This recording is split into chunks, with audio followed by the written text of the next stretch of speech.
Bonsoir à tous, Hanouka Sameach. On va parler de Hanouka ce soir, bien sûr.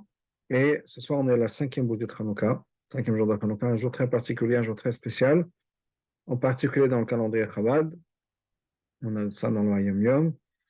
Mais avant de commencer donc, parler de ce qui est spécial à la cinquième bougie de Hanouka, parlons de Hanouka de manière générale. Pourquoi est-ce que c'est une fête tellement importante, avec tellement de sens? Et non seulement il y a tellement de sens, mais c'est devenu le symbole de Chabad, puisque dans beaucoup de Bate Chabad, le symbole dans le logo du Bate Chabad, c'est souvent une menorah. Donc la menorah de Hanouka, la Hanoukia. Enfin, pas avec les branches, les huit branches, mais c'est souvent devenu ça, ce symbole-là. Alors, Hanouka, ça a plein de choses. Et commençons par le commencement, qui est le Chumash. Pendant la fête de Hanouka, tous les jours, on lit la Torah.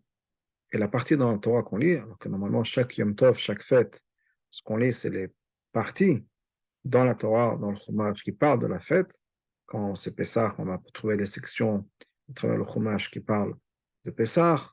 Shavuot, on parle de la Seret Dibrot, etc., des Korbanot, les Moussa. Rosh Chodesh, on lit les Korbanot de Rosh Chodesh. Bien sûr, dans la Torah, il n'y a pas de Chanukah. Chanukah, c'est venu bien après. Mais la lecture de la Torah pendant Chanukah, c'est la lecture des offrandes faites par les Nissim, par les chefs de tribu, au moment de l'inauguration du Mishkan. Revenons donc à l'histoire du Mishkan. Après Matan Torah, après tout l'été, l'histoire du Vaudor, l'histoire des premières tablettes, des premières douchot qui ont été brisées. Ensuite, on a eu les deuxièmes tables de la loi, Yom Kippour. Après Yom Kippour, donc qui a suivi Matan Torah, qui a suivi l'histoire du Egalazav du Vaudor, donc pendant le premier été après la sortie d'Égypte, le peuple juif se met à construire un Mishkan, un temple portatif. Le Mishkan va être prêt très rapidement. Le Mishkan va être prêt d'ailleurs à la date qui est de nos jours Hanouka. À l'époque, il n'y avait pas encore de fête, mais c'est le jour où le Mishkan lui-même est prêt, c'est-à-dire ce temple portatif, le Beth Amikdash portatif, celui qui va servir le peuple juif dans le désert, est prêt au moment de Hanouka, fin du mois de Kislev. Donc assez rapidement, pour un projet pareil, hein, qui a unifié tout le monde, de Yom Kippour, ensuite ils avaient Sukkot, mais Yom Kippour, qui est le 10 du mois de Tishri, 10 du mois de Rejvan, 10 du mois de Kislev, 2 mois, 15 jours après, on est 25 du mois de Kislev, 2 mois et demi, on a fini tout le projet, tout est prêt. Le Mishkan n'a pas été mis en place à ce moment-là, on le sait, le Mishkan va être mis en place Rosh Chodesh Nissan. Donc à peu près un an après la sortie d'Égypte, c'est à ce moment-là que le Mishkan va devenir opératif, et c'est à ce moment-là qu'il va commencer à fonctionner avec les korbanot, etc., opérationnels. Donc, premièrement, le Mishkan est prêt au moment de Hanouka. Mais ça, je vous dis dans le Midrash, que Hachem a demandé au Mishkan d'attendre jusqu'au Chodesh Nissan, c'est un jour particulier, mais le moment viendra et on fera une célébration pour l'inauguration du Mishkan et du Beth Amikdash au moment de Hanouka. Donc, c'est ce qui est passé Hanouka des années plus tard. Mais la lecture de la Torah qui est faite, c'est donc ces offrandes qui ont été faites à partir de Rosh Chodesh Nissan. Donc, le Rosh Chodesh Nissan, comme je disais, à peu près un an après la sortie d'Égypte, on est sorti Pessah, donc 2 semaines plus tard, mais un an après le tour du calendrier, arrive Rosh Chodesh Nissan, ouverture du Mishkan, avec tout un tas de célébrations qui vont se mettre en place. Le premier jour, c'est Rosh Chodesh Nissan, et pendant ces 12 jours, les 12 premiers jours du Mishkan, Rosh Chodesh Nissan, le Aleph Nissan, le premier Nissan, le deuxième Nissan, troisième, 3 Nissan, etc. Chaque jour, un prince d'une tribu va amener des offrandes pour célébrer l'inauguration du Mishkan. Et tous les jours, pendant les 12 premiers jours, ça va être ça. D'abord la tribu d'Yehuda, Issachar, et on suit chaque jour une nouvelle tribu. Pendant Hanouka, c'est la lecture, c'est ça la lecture. On lit les offrandes des Nessim, des princes, dans le Mishkan. Alors, il y a 8 jours de Hanouka, il y a 12 Nessim. Ce qui se passe, c'est que le 8e jour, on va lire jusqu'à la fin. Donc, le 8e jour, on va lire les offrandes faites par le Nassi, le prince qui est venu le 8e jour. Et on va continuer 8, 9, 10, 11, 12, jusqu'à la fin des offrandes. Mais on ne s'arrête pas là. On continue dans ce qui est pour nous dans les parachutes, la parachute d'après, la parachute de Baalotra. Les Nissim sont la fin de parachute Nassau, dans le Chumash Bamidbar. C'est une fin importante, mais c'est la fin, c'est la dernière partie, la dernière chose dont on parle dans la parachute de Nassau. Et on continue tout de suite après dans la parachute de Baalotra. Baalotra, ça parle de quoi? Le but de Baalotra nous dit que c'est la mitzvah que Hachem a donnée à Aaron. Baalotra est un héros quand tu feras monter les bougies. C'est la mitzvah de Aaron d'illuminer ou d'allumer la menorah dans le Mishkan, puis ensuite ça continue dans le Beth Amikdash. Et le Mefarshim pose la question de savoir pourquoi est-ce que ces deux histoires sont mises l'une à côté de l'autre. Les offrandes des Nessim, l'inauguration du Mishkan, et ensuite de toutes les mitzvot de la Torah, de toutes les mitzvot qui devaient être faites dans le Mishkan, on ne parle pas des korbanot, on ne parle pas d'autre chose, du shulchan, qui est avec le lechem apanim, les pains qui devaient être amenés, les pains d'offrande, on parle de la menorah. Pourquoi la menorah? Et ça, je dis la chose suivante. Aaron à Cohen, celui qui était censé allumer la menorah, s'est senti pas bien. Il a vu que toutes les tribus ont pu participer au Mishkan. Chaque tribu a pris un jour pour offrir un jour de Yom Tov, de fête pour cette tribu-là, pour faire des offrandes dans le Mishkan. La tribu de Aaron, qui est la tribu de Lévi, n'a rien pu faire. Elle va participer. De manière générale, elles ne sont pas comptées dans les 12 tribus. Les 12 tribus ne comptent pas deux des enfants de Yaakov, qui sont Lévi, donc le père, l'ancêtre des Lévim et des Kohanim, ni Yosef. Et à la place de ces deux-là, ils sont remplacés par les deux enfants de Yosef, qui sont Ephraïm et Ménaché. Et quand on parle des 12 tribus, quand on parle des tribus qui vont être, qui ont reçu la terre d'Israël, Lévi et Yosef ne sont pas comptés. Donc, tous les 12 tribus ont emmené quelque chose. La tribu de Lévi, dont Aaron est le représentant, n'a rien emmené. Aaron ne se sent pas bien. Et Hachem dit à Aaron, ne t'inquiète pas. Chayecha shelcha gadol mishelem. Ce que toi tu vas faire est encore plus important que ce que eux vont faire. Pourquoi?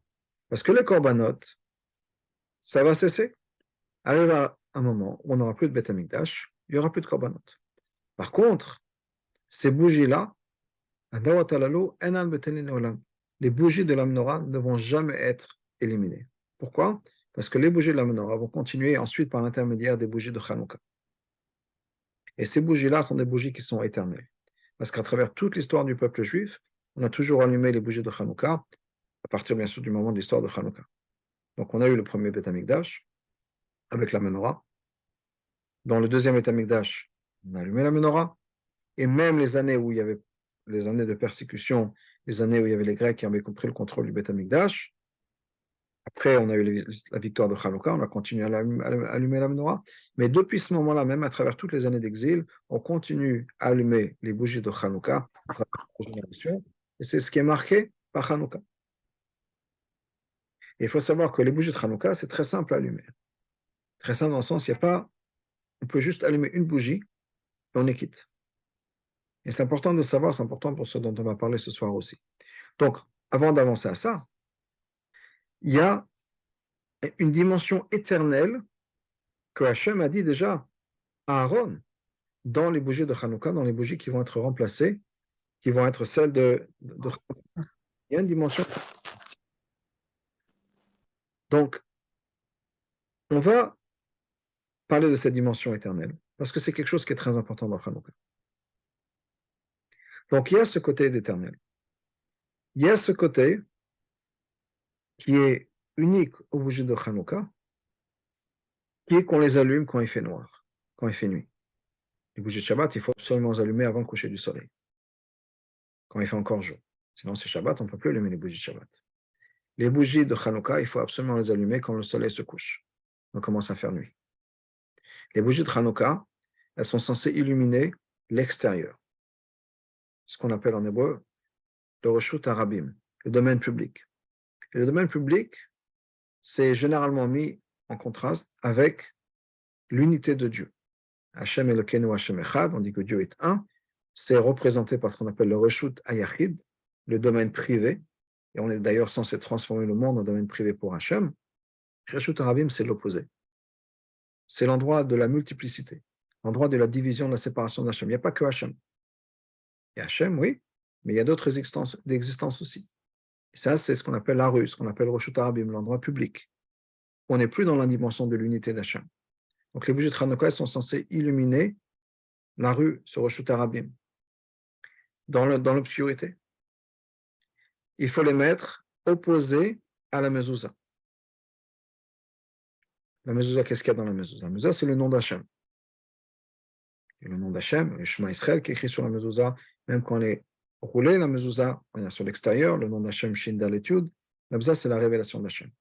On raconte qu'une fois, il y avait le Rabbi Elimelech de Lizensk, voyageait, était en déplacement, et ils sont arrivés quelque part. Et Rabbi Elimelech est parti se reposer. Mais le casque, tu vas l'écouter d'un peu. Et puis, il fallait continuer. Mais Rabbi Elimelech dort, et on ne peut pas le déranger. De l'autre côté, il fallait qu'ils continuent leur chemin, leur route. Ils ne savaient pas quoi faire. On ne peut pas aller réveiller le rabbi. De l'autre côté, le rabbi dort, on a besoin de partir. Qu'est-ce qu'on fait? Alors, son frère qui était là, Rabbi Zouché, dit, vous inquiétez pas, j'ai une solution très simple. Il arrive dans la pièce où Rabbi Zouché, où Rabbi Elimelech était là, il est en train de se reposer. Il met la main, il couvre la mezouza. Il met la main de faire en sorte que sa main va couvrir toute la mezouza. Et dès qu'il fait ça, Rabbi Elimelech se réveille. C'est un miracle. Et plus tard, on a demandé à Rabbi Zouché, mais c'est quoi cette histoire? Comment vous avez fait ça? Il a dit, c'est très simple. Mon frère, Rabbi Elimelech, il a toujours la présence d'Hachem avec lui. Non, quand on dort, c'est la présence d'Hachem, il est dans la mezouza. Des fois, on n'est peut-être pas conscient, on a un degré de conscience autre quand on dort, mais il y a la mezouza qui est là. Donc, il y a toujours la présence d'Hachem devant nous.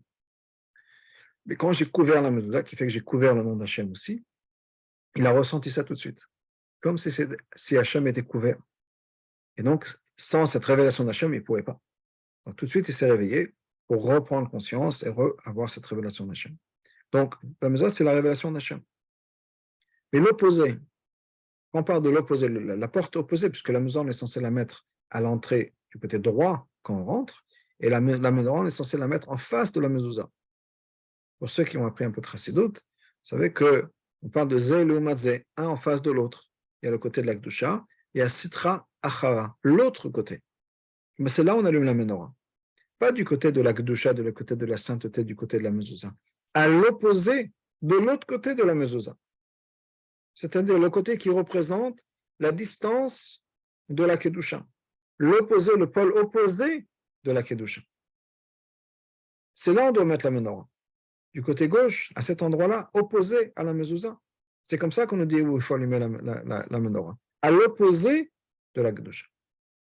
Ensuite, la menorah, on la met en bas de 10 tfachim. 10 tfachim, ça fait à peu près 1 mètre.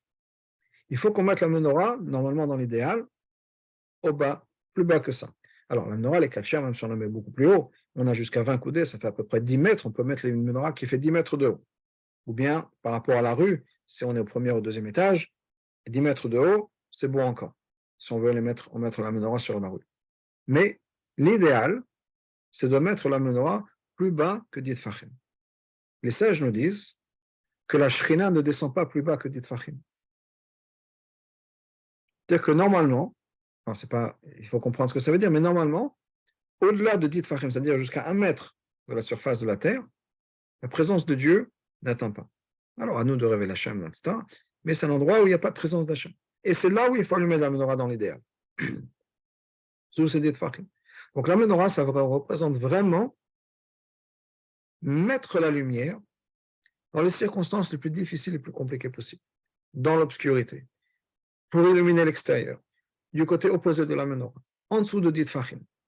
Tout ce qui pourrait représenter l'opposé de la Kedusha, l'opposé de la sainteté, tout ce qui pourrait représenter le négatif, c'est là où on doit allumer la menorah. Parce que la menorah a la force, justement, de pouvoir combattre, illuminer toutes ces dimensions négatives. Et c'est pour ça que la menorah, c'est quelque chose qui est éternel. Parce qu'il n'y a pas de force du mal qui peuvent la toucher. Elle est intouchable. Elle est intouchable et non seulement elle est intouchable, c'est-à-dire qu'on ne peut pas l'empêcher, l'arrêter, mais elle influence l'extérieur. Sa lumière, la lumière de la menorah, amène la révélation d'Hachem, même dans les circonstances les plus négatives. Alors on sait bien sûr l'histoire comment Hanouka est arrivé. Le temple était devenu impur. Imaginez ça, le temple, l'endroit le plus saint au monde, était devenu impur, il était souillé par les non-juifs de cette époque-là. Eh bien, le miracle de la menorah, c'est quoi? C'est qu'on a pu réallumer la menorah avec un miracle extraordinaire. Et dans ces circonstances les plus négatives, on a ramené la lumière de la Kedusha, et qui a duré pendant 8 jours. Et le chiffre 8, ce n'est pas par hasard, parce que le chiffre 8, c'est le chiffre de l'éternité.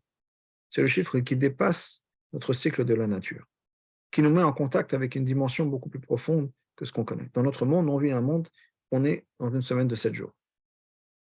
Dimanche, lundi, mardi, mercredi, on arrive à Shabbat, c'est le 7e jour. Mais le jour après le Shabbat, c'est quoi? C'est pas le 8e jour. Le jour d'après Shabbat, c'est le premier jour. On dit dans la prière, Ayom Yom Rishon, aujourd'hui, c'est le premier jour de la semaine. Quand on fait la tefila, dimanche, c'est le premier jour de la semaine. On revient dans un cycle de 1. Une fois qu'on arrive à 7, on n'est pas ça. Alors que le chiffre 8, c'est quelque chose qui dépasse ce cycle naturel de notre vie. Une dimension extraordinaire, une dimension beaucoup plus forte et beaucoup plus puissante que la vie qu'on connaît. Parce que ces bougies de Hanouka sont justement pour nous donner l'influence et la transformation dont on a besoin. Et non seulement on fait ça, comme je disais, dans l'obscurité, du côté gauche, vers la rue, tout ce qui représente des choses qui sont loin, éloignées de Hachem, on fait ça pendant l'hiver. Il fait froid. Alors, froid, ça veut dire quoi? C'est pas un moment chaleur, il n'y a pas de chaleur. On n'est pas dans un monde chaleureux, non pas dans un environnement chaleureux, on a un environnement qui est un peu hostile. On a besoin de se couvrir, on a besoin de se protéger, on a besoin de se chauffer. Arrivent les bougies de Hanouka, elles illuminent notre hiver. Elles illuminent cette obscurité, mais l'obscurité qui est froide. Pendant l'été aussi, il fait nuit. Moins, mais cette froideur que la bougie de Hanouka vient transformer. Allumer la lumière, allumer la chaleur dans cette obscurité, dans ces dimensions qui sont loin de Hachem et de la Kedusha. Et ça, c'est quelque chose qu'on retrouve et qui est unique dans les bougies de Hanouka. Qui est d'ailleurs la raison pour laquelle on dit que les bougies de Hanouka et la fête de Hanouka sera célébrée même après la venue du Mashiach. Parce qu'à la venue du Mashiach, toutes les fêtes seront presque comme tous les jours. On dit dans le Birkat Amazon, en parlant de Shabbat, en parlant des fêtes, Achaman ou Yanchilenu le Yom Shekulo Shabbat. Achaman Yanchilenu le Yom Shekulo Tov. On demande à Hachem qu'Hachem nous accorde le mérite de pouvoir vivre la vie du jour qui sera tout le temps Shabbat, du jour qui sera toujours Yom Tov. Pourquoi? Parce qu'à l'époque de Mashiach, ce qu'on ressent Yom Tov, la connexion qu'on ressent Shabbat, la connexion qu'on ressent Yom Tov, l'inspiration qu'on reçoit, ce sera la vie de tous les jours. Ce sera moins spécial. Alors que Hanouka sera toujours quelque chose de spécial. Parce que c'est vraiment ça, cette transformation de l'obscurité en lumière, qui est après tout le but de la création du monde. Et non seulement c'est le but de la création du monde, mais c'est arrivé comment? Par quoi et pourquoi est-ce qu'on a la fête de Hanouka? Grâce à des efforts humains. Alors bien sûr, il y a un miracle qui s'est mis en place. Mais c'est venu parce qu'il y a une poignée de gens, les Maccabim, qui se sont battus. C'est venu parce que cette même poignée de gens ont décidé qu'on va allumer les bougies de Hanouka, on va allumer la menorah, pas encore les bougies de Hanouka, on va allumer la menorah dans le Beth Amikdash, et on va faire tout ce qu'on peut pour faire en sorte que ce soit le plus pur possible et le mieux possible. Vous savez peut-être que la halakha nous dit que Touma, Hutra, Betzibur. La Touma est repoussée quand il s'agit de la communauté. C'est-à-dire que quoi? Quand tout le monde est impur, on n'a plus besoin de faire attention à la pureté. C'est vrai pour certains corbanotes, c'est vrai par exemple pour le corban Pessah. Si tout le peuple juif est impur, on n'a pas besoin d'attendre Pessah chéni, on peut amener le corban comme ça. Mais c'est vrai aussi par rapport à la menorah. Si le peuple juif était tous impurs, et tout le monde est impur, et l'huile est impure, eh bien, tant qu'il s'agit de toute la communauté, on n'a pas besoin de faire attention que ce soit pur. Et les Hashmonaïm ont dit non, non, non, pas de compromis. On va commencer, on va redédier le Mishkan, on va commencer à faire les choses à 100%. Comme on dit, l'expression est aujourd'hui, qui vient d'ailleurs de Hanouka, Mehadrin, Mena Mehadrin. Le mieux du mieux. Et on ne va pas faire de compromis en disant, oui, on va prendre de l'huile impure parce qu'après tout, on est tous impurs, donc on peut repousser les lois de pureté. Non, non, non. On va faire en sorte que l'huile soit pure. Ah, on a de l'huile que pour un seul jour, c'est pas grave. Mais on ne va pas prendre de l'huile impure. Même si on pourrait, d'après la halakha, au niveau le plus basique. Et Hachem a dit, vous savez quoi? Vous faites ces efforts-là, vous voulez faire en sorte que les choses soient le mieux possible, ben, je vais faire un miracle. Je vais faire en sorte que les bougies, cette huile va brûler pendant 8 jours. Pas juste 8 jours, mais que ce soit une qualité d'huile, une qualité de miracle qui soit extraordinaire. Il y a une fameuse question qui a été posée par Rabbi Yosef Karo, le Beth Yosef, qui lui dit pourquoi est-ce qu'on fait Hanouka pendant 8 jours? Alors on connaît la raison pour laquelle on fait Hanouka pendant 8 jours, qui est, ils ont trouvé une bouteille d'huile, une file d'huile, qui était censée durer un seul jour, qui a duré 8, et donc on marque la fête pendant 8 jours. Mais nous dit Rabbi Yosef Karo, l'huile pour un jour, il y en avait. Donc le miracle, ce n'était pas pendant 8 jours, le miracle, c'était 7 jours de plus. On a trouvé de l'huile. Donc le miracle que l'huile n'a pas brûlé, ou etc., c'était 7 jours, pas 8.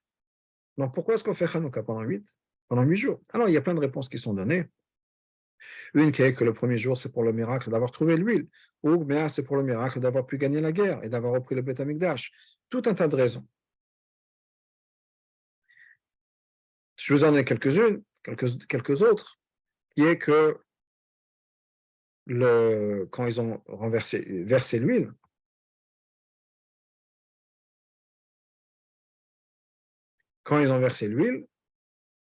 il y a, comment dire, ils ont renversé qu'un huitième d'huile pour que ça dure 8 jours. Et il y a un miracle qui s'est fait que le huitième d'huile a brûlé. Ou bien quand on a versé, eh bien, la fiole est restée pleine. D'autres miracles. Mais le Rabbi nous dit quelque chose de différent. Le Rabbi, le miracle, c'était pendant 8 jours. Et qu'est-ce qui s'est passé?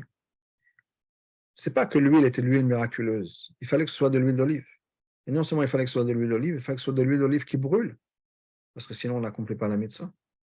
Mais en même moment, c'était de l'huile d'olive qui brûlait et qu'en même temps, qui n'était pas consumée. Il fallait que ça brûle. Mais en même temps que ça brûlait, ce n'était pas consommé. Et ça, c'est un miracle extraordinaire. C'était nimna minamnaot, l'impossible de l'impossible. D'avoir quelque chose de complètement impossible qui s'est passé. Ça brûle et ça ne brûle pas en même temps. Ça, c'est ce mariage des impossibilités, de ce qu'on appelle la chassidut gvul et bli gvul, du fini et de l'infini, qui ne font que un, et quelque chose d'extraordinaire, qui va se révéler à l'époque de Mashiach, mais on a cette révélation un peu dans les bougies de Hanouka. Je disais tout à l'heure que d'allumer les bougies de Hanouka, c'est quelque chose qui est très simple et très facile. Pourquoi est-ce que c'est très simple, très facile? Parce que l'Agma nous dit que la mitzvah de Hanouka à la base, c'est quoi? Ner, ish ou beto. Une bougie par famille. Ce que je veux dire, une bougie par famille, c'est tous les soirs, chaque soir de Hanouka, une seule bougie. Une seule bougie. Donc le premier soir de Hanouka, on allume une bougie par famille. Le deuxième soir de Hanouka, une bougie par famille. Troisième soir de Hanouka, une bougie par famille. Etc. Chaque jour, le 8e jour de Hanouka, une bougie par famille. Et nous dit la Gemara, non seulement ça suffit pour faire la mitzvah, mais dans le cas où on est en danger, on n'a pas le droit de montrer aux gens, aux goïms, qu'on est en train de faire la mitzvah de Hanouka, on peut même juste allumer une bougie, la mettre sur la table de la salle à manger, et c'est bon. On prend un bougeoir, n'oublions pas que pendant des millénaires, la manière de s'éclairer, c'est avec du feu, des bougies. Ben, on prend une bougie, on la met sur la table, une bougie ou une flamme à huile, on la met sur la table de la salle à manger, on s'éclaire, et voilà. Nous, on ne fait que s'éclairer. S'il y a une patrouille de sécurité qui vient voir est-ce que les Juifs font des mitzvot ou pas du tout. On a juste nos bougies sur la table, il faut bien qu'on s'éclaire. Il n'y a pas de souci. Donc, c'est facile de le faire. Il n'y a pas d'opposition à la clipa, si on peut dire, les forces de la clipa ne peuvent pas vraiment s'opposer à allumer les bougies de Hanouka. Pour continuer ça, et c'est important pour notre conversation dont on va parler bientôt par rapport au 5e jour de Hanouka, eh bien, on nous dit que ceux qui veulent faire mieux, Méhadrin, ceux qui veulent faire la mitzvah de Hanouka encore mieux, dans ce cas-là, c'est une bougie par personne, par soir. Je m'explique. Premier soir, chaque personne dans l'assemblée, ou chaque homme dans l'assemblée, réuni, allume sa bougie à lui. Mais une seule bougie. Donc le premier soir, chaque personne va allumer une bougie. Deuxième soir, chaque personne allume une bougie. Troisième soir, chaque personne allume une bougie. 8e jour, 8e soir, chaque personne allume une bougie. Donc, on a dit au niveau le plus basique, c'est une bougie par famille. C'est ceux qui sont méhadrin, c'est une bougie par personne, mais toujours une bougie toute la fête, chaque soir une seule bougie. Et après, il y a méhadrin, mena méhadrin.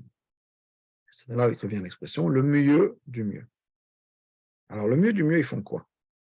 Le mieux du mieux, ils font, il y a une marloquette entre Bet Shammai et Bet Hillel. Il y a une dispute entre Bet Shammai et Bet Hillel. Qu'est-ce qu'ils font le mieux du mieux? Alors, d'après Bet Shammai, le premier soir, on allume 8 bougies. Le deuxième soir, on en allume 7. Le troisième soir, on en allume 6. Puis 5, puis 4, puis 3, puis 2, puis 1. Donc, on commence avec 8 bougies et on finit avec une bougie. D'après Bet Hillel, c'est le contraire. Premier soir, une bougie. Deuxième soir, 2 bougies. Troisième soir, 3 bougies. Quatrième soir, 5 bougies. Huitième soir, 8 bougies. Vous savez déjà comment on fait. L'halakha est comme Bet Hillel. Et non seulement l'halakha est comme Bet Hillel, mais le monde entier, le monde juif en entier, fait la misère de Chanukah, Mehadrim et la Mehadrim, le mieux du mieux. On fait ça comment? Tout le monde allume les bougies 1, 2, 3, 4, 5, 6, 7, 8. C'est comme ça. D'ailleurs, le mot Chanukah, à part tous les sens que Chanukah a, une autre, c'est Chet Nerot, c'est les initiales, les rachetevot de Chet Nerot, Chet 8, Nun Nerot, Vav Ve Halacha, Kaf Ke Hillel Ke Bet Hillel. 8 bougies et l'halacha comme Bet Hillel. Donc, c'est ce que tout le monde fait de manière universelle, de 1 à 8. Arrive le 5e jour. Donc, le 5e jour, on allume 5 bougies. Mais d'après Bet Hillel, combien de bougies on va allumer le 5e jour? Faites le calcul. Premier jour, on allume 8 bougies. Donc, d'après Bet Hillel, premier jour, 1 bougie. D'après Bet Shammai, premier jour, 8 bougies. Qui a plus de lumière? Bet Shammai. Deuxième jour, d'après Bet Shammai, 7 bougies. D'après Bet Hillel, 2. Bet Shammai a toujours plus de bougies. Troisième jour, Bet Shammai 6, Bet Hillel 3. Bet Shammai a toujours plus de lumière. Quatrième jour, d'après Bet Shammai 5, d'après Bet Hillel 4. Cinquième soir, d'après Bet Shammai, 4 bougies. D'après Bet Hillel 5. Tout d'un coup, les choses sont renversées. À partir du 5e jour, il y a un changement qui se met en place. Il y a plus de bougies pour Bet Hillel que pour Bet Shammai. Comme on l'a dit, la halakha est comme Bet Hillel. Mais Bet Shammai et Bet Hillel ne sont pas juste deux personnes qui se disputent, c'est deux manières de voir les choses, c'est deux manières de servir Hachem. Et ce qu'on nous dit que ces deux manières de servir Hachem, ça représente quoi? Ça représente une manière qui est sourmera, s'écarter du négatif, asetov et faire augmenter le positif. Eh bien, des fois, quand on veut s'écarter du mal, c'est difficile. Et on a besoin de commencer avec beaucoup de lumière. C'est pour ça que Bet Shammai dit on va commencer avec beaucoup d'efforts et beaucoup de lumière, 8 bougies. Mais au fur et à mesure, ça devient de plus en plus facile. Mais on réduit, donc on a besoin de réduire notre intensité. Et d'après Bet Hillel, c'est assez top, c'est il faut rajouter dans le bien. Donc le premier jour, une bougie, puis 2, puis 3, etc. On augmente. Et ce que le 5e jour nous enseigne, c'est que quand on investit nos efforts dans Asetov, dans le positif, on grandit comme ça. C'est plus facile d'investir dans le positif, et c'est vrai pour l'éducation, c'est vrai pour les relations. Faisons en sorte que nos enfants, faisons en sorte que nos maris, que les gens qui sont autour de nous, on remarque le positif. On les encourage dans le positif. Quand on voit quelque chose de bien, on dit « Ah, je suis fier de toi, je suis contente, ça m'a fait plaisir de voir quand tu as fait ci, j'ai beaucoup aimé quand tu m'as fait ça. » Et quand on continue on investit dans le positif, il n'y a que des meilleures choses qui vont se passer. On est de mieux en mieux, de plus en plus dans le positif, et la lumière grandit. 1, puis 2, puis 3, puis 4. Et on arrive au moment le 5e jour de Hanouka, c'est le jour où les choses basculent. C'est cette 5e bougie, où on voit vraiment l'influence, ça prend du temps, mais l'influence du positif. Donner dans le positif, c'est quelque chose qui va transformer les gens autour de nous et notre vision à nous, parce que c'est vrai aussi pour nous.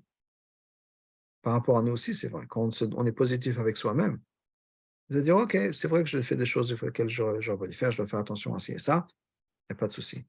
Mais je vais essayer de faire mieux, Pas toujours se battre avec ses défauts, même s'il faut le faire, c'est important.